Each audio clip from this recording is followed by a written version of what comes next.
Hi, this is Bob from Hobby Concepts, and today I've just got a little short video on a new item that is going to be of interest to globe liner people.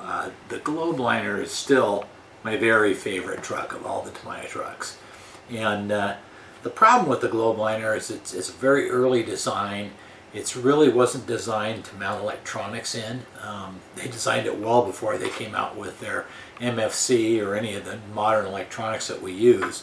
So I've got a new system here which includes a bulkhead and a console, hides the engine when you're looking through the windows, gives you a mounting place back here for electronics, hides all the electronics from the windows, and just really works nice. It's super easy to install. There's also a headliner if you want to really complete the package. I'll put links in the description. But in this video I kind of want to show you how this works, how it looks, how it installs. As I mentioned, it's a short video, but I think you'll like it. If you like globe liners, I know you'll like it. Let's get started. Alright, so as I mentioned in the intro, the globe liner is still my favorite truck. Of all the Tamiya trucks, it's my favorite. Well, the 1850L is also probably right up there, but they discontinued that kit, so although I have a couple stashed. But good old globe liners, I love the things. I love the way they look. I love everything about them. I've lengthened them. I've built them the standard length. I've done all kinds of weird stuff. But the biggest problem for me with globe liners has always been when you put the interior in, you're looking through the window at the motor. I mean, it's just sitting there. And the other problem is mounting electronics is a pain. The motor's sticking up through this plate. Yeah, if you're just mounting a receiver and a speed control, okay, but if you want to put in any kind of sound system electronics, you know, MFCs, Bayer stuff, there's no place to mount anything. So I've been working, and you've probably watched my videos and seen me make bulkheads and different stuff. Well, I finally developed a whole new bulkhead system for this truck that really works nice. And this is the bulkhead. And it just mounts like this on the base plate, and it includes a engine box cover with a couple of drink holders in it that mounts like that and does several things at once. First off, gets rid of that ugly motor from looking out at the outside. Second, it gives you a nice center console. It's got a couple cup holders in it which are sized appropriately to fit the cola cans available at Hobby Lobby's dollhouse department, and the console looks great. The second thing it does, of course, is it gives you this huge mounting area for electronics. You can stick speed control, speakers, sound systems to the back of this and just have tons of room. And I'll show that. But right now what I want to show is how to install this in your globe liner to make it work. So let me pop this out. What I'm going to do is I'm going to remove these two seats, and then I'll come back and we'll show you how to mount this bulkhead. So I've got my base plate and I've got my bulkhead, and the bulkhead mounts with the lips going forward, and you can see these bumps right here where the screws hold the base plate on. What you do is you take this and set it down here, and you push it back against those bumps, so it's right up against them. And it's important to get this in the right spot so it clears all the nuts for the grab rails. Now there's a couple ways you can do this. You can use a punch. My preferred method is actually to use a Sharpie pen, a color other than black, and we've got a green one here. And we'll just mark them like that. And yes, I can see them even if you can't. The little marks are right here. So let me grab a drill and we'll drill a couple holes through this. So I drilled my holes. You can see I already put one nut in. I just use, the Tamiya kits always give you lots of extra hardware, so just pick an appropriate 3mm bolt length and then use one of these nuts with the built-in washer. And that's all there is to that.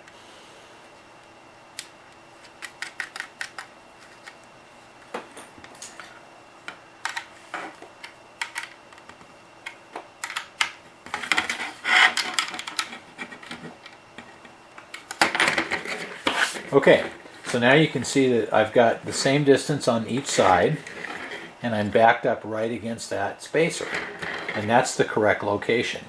Now the engine box has got a big flat area here in the front, and you can use double sticky tape and a couple little pieces of double sticky tape in the back to hold it down, or you can glue it. It doesn't really matter. I probably tend to go with the double sticky tape, the thin stuff that comes with the kit, just because it's easier to pull it off later. But a little bit of glue, if I glue it, I would use E6000, this stuff here, which I get from Hobby Lobby. But I don't like to do that until after the base is mounted, and the reason for that is, you mount this, now you've got to pull like wiring up through here, and it's a lot easier to get in here to work, to pull wiring up and kind of organize things and pull it through the back and everything when there's no engine box in the way. So that's why I like to mount this later. You can see how nice that looks.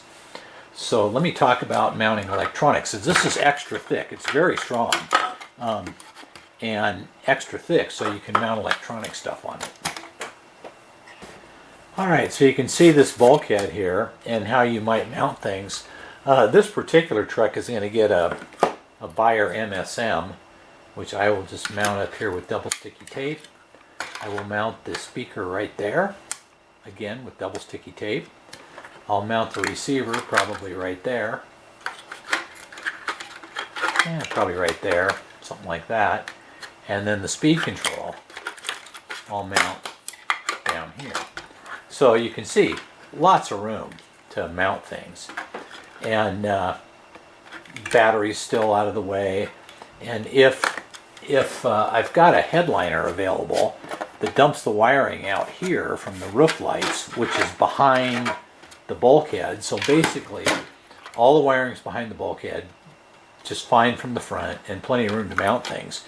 If you're mounting larger equipment like an SFR, use one of these SFR cases, and it just snaps into that, and you can double sticky tape it up here, mount the receiver up here. Of course, you don't need a speed control because it's built in, and a Tamiya MFC will also mount on here.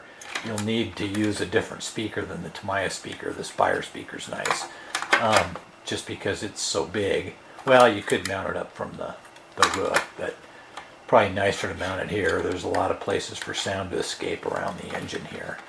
But you can see that this just gives you tremendous flexibility in mounting things to the globe liner, which has always been an issue with this truck. I'm going to pop this base off.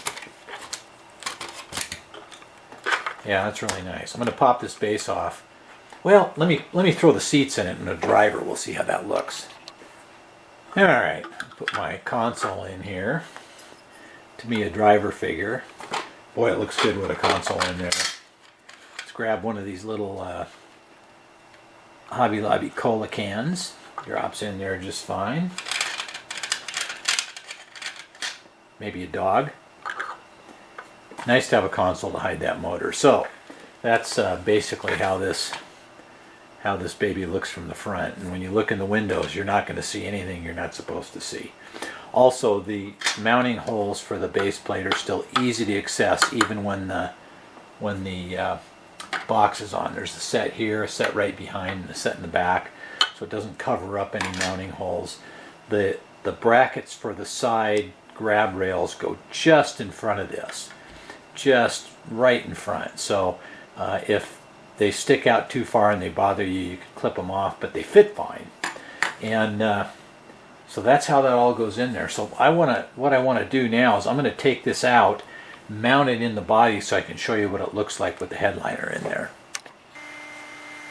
So let's take a look at this new headliner for the globe liner. Now to install this, it just fits in like that, hides all the roof wiring, and then it can drop out behind. If you use this in conjunction with the bulkhead set, then all the wiring drops out in the back. Everything's hidden pretty much no matter what you do. But how do you install it? Okay, so there's already a couple holes drilled in the top of the globe liner cab, and what they do is they give you these two little bumps here on the visor, which are supposed to line up with those holes, and you're supposed to glue it on. Well, first off, I never like to glue anything if I can help it. So what you do is you take a pair of side cutters, cut those little nips off, okay, and that way you've got a mark where to drill your hole. Grab a piece of wood here, so I have something to drill against, and I'll just take my drill and drill a couple holes here.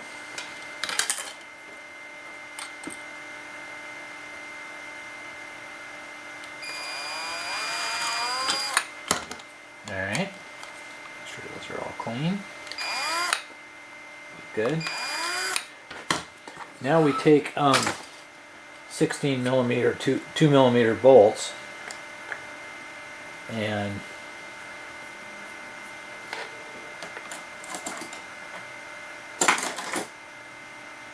I think the final version of this is going to come with Allen head screws instead of Phillips head screws.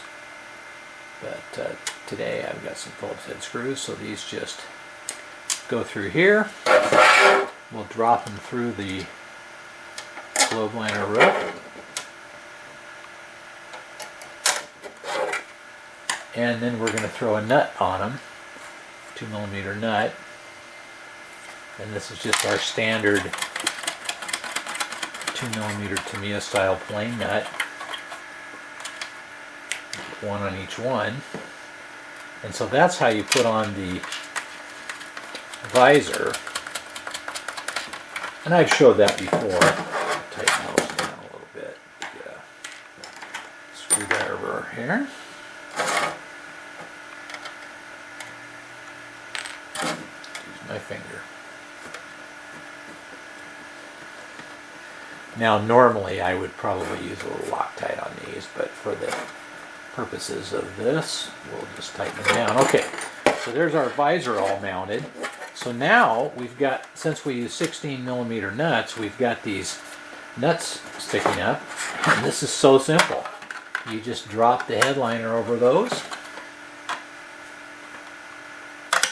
like that, and add a couple more nuts. And that is all there is to it.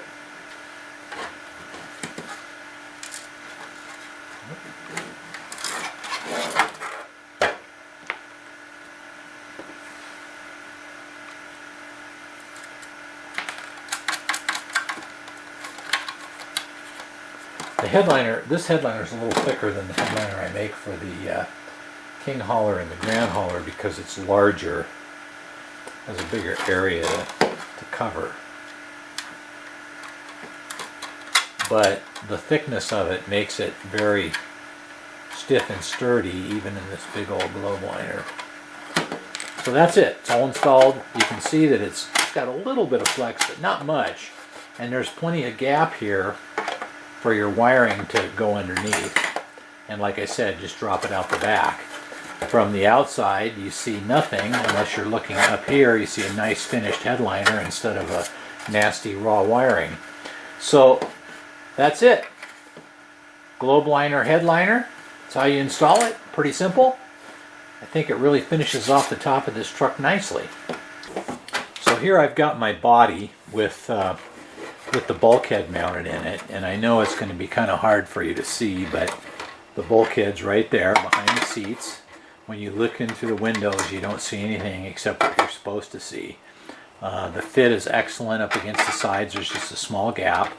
And then this particular truck has got the headliner in it, okay, which covers up all the roof wiring.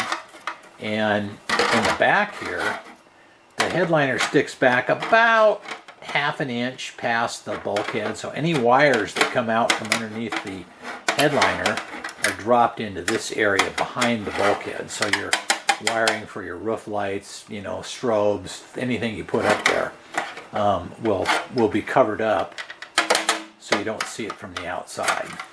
And boy, that just makes a huge difference on this truck. It's always been a problem with globe liners. This is so much better. So there you go. That's the globe liner bulkhead and console, and comes as a combo, and then the globe liner headliner is a separate piece. So I'll put links in the description of those. Those are some new parts. And if you've got a globe liner, this is really a slick deal. I really like it. So there you go. Hey, Bob at Hobby Concepts, thanks again for watching.